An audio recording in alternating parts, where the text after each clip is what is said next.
Chinese Communist Party is backing off zero COVID so fast, it's giving people whiplash. But why are they doing it now?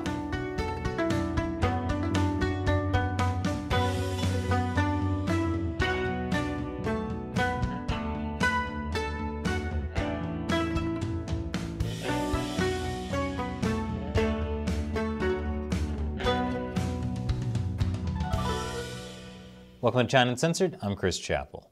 The holidays are coming up, and if you're looking for a gift for someone you love, like yourself, grab one of our unique West Taiwan travel posters. You can get yours at chinauncensored.tv/merchandise. So, the Chinese Communist Party is really good at propaganda. It's stunning. Here's an example. State-run media claims China has lifted hundreds of millions of people out of poverty. I'm sure you've heard that one before. Now, that's not true. The Chinese Communist Party did not lift millions of people out of poverty.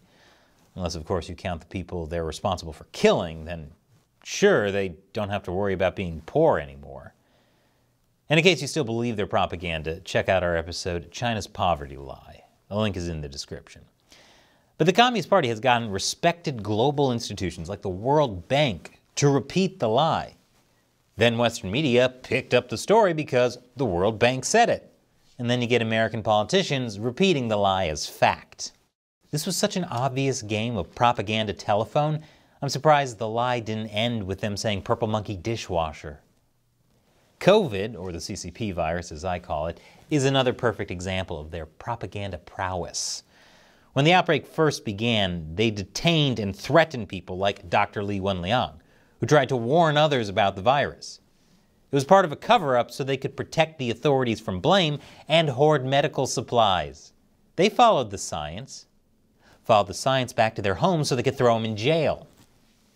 To control the spread in China, they locked down domestic travel to Wuhan, but actually pushed international travel, helping the CCP virus spread around the world. And on top of everything, there's strong evidence the virus itself may have leaked from a lab in Wuhan. Over 1 million Americans have died from the CCP virus. Over 1 million Americans have been lifted out of poverty by the CCP virus. Now you'd think that would have made the Communist Party look awful, but they managed to turn it into a propaganda victory. Thanks largely to all the money the party pumps into the UN and WHO, China got their experts to praise their coronavirus response. Almost all member states were praising China for what it did.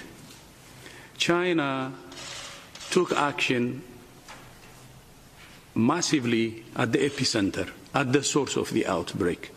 Gee, I wonder why doctors would praise the government that's paying them tons of money and, oh yeah, locking up doctors.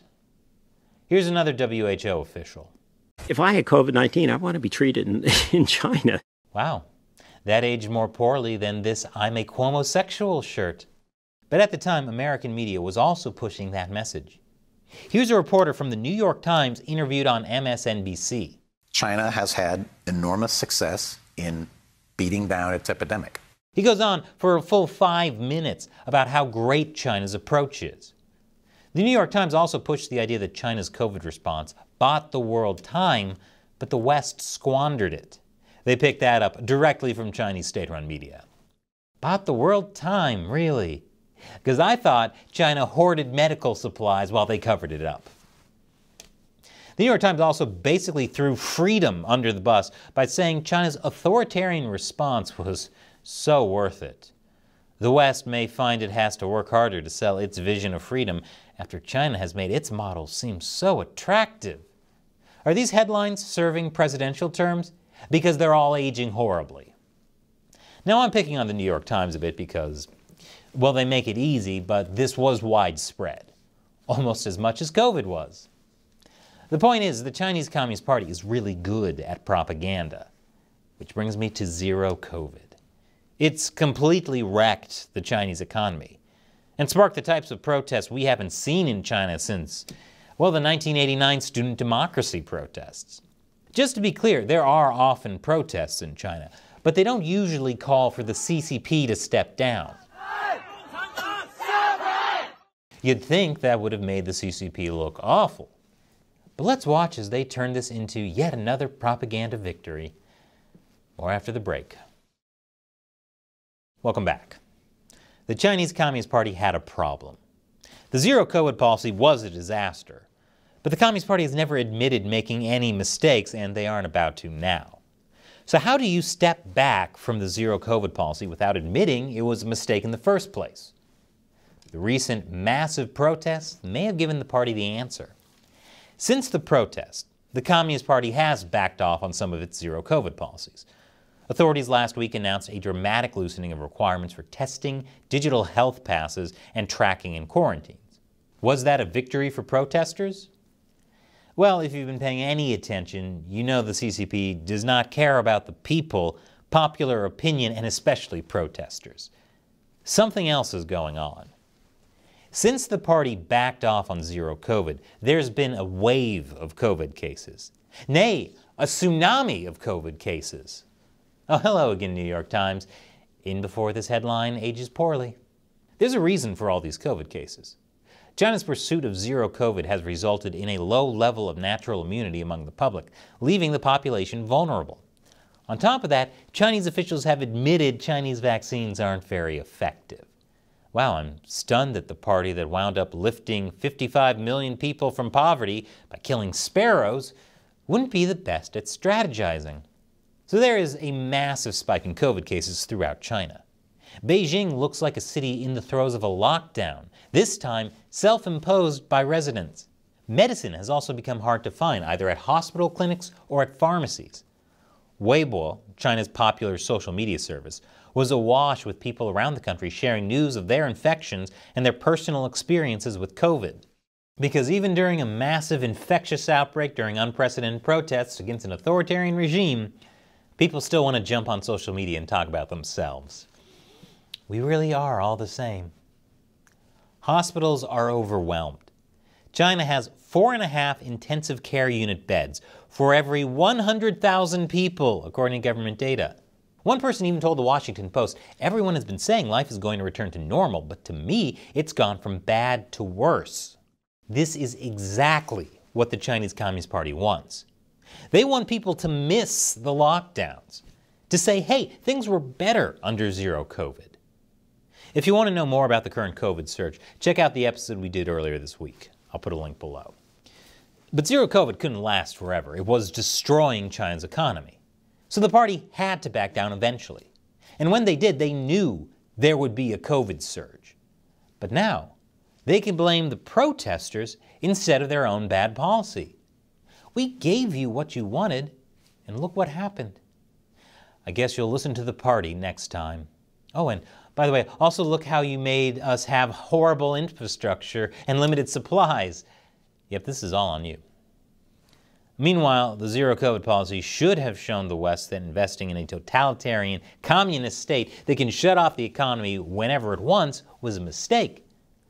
But no, now that they've backed down on zero COVID, it's all Chinese stocks surging in the U.S.